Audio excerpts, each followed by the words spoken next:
The Blessed One taught the following text, which is of benefit during an evil age. The range of what is called Dharma is likened to a path. Why, it is on this path that all living beings travel. That is why the Dharma is said to be like a path.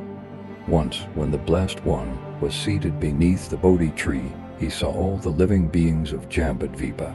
He saw that at the end of time, in the 500-year period, an age of evil would arise. As to the thoughts and deeds of all beings, those people who encounter this text through their tenfold purity will be greatly meritorious, while those who do not encounter this text will be weak in merit and experience intense pain due to the afflictions. The Blessed One said to Venerable Ananda, "Listen, all of you, to my words. This Dharma text is a teaching that will be of benefit when an age of evil arises.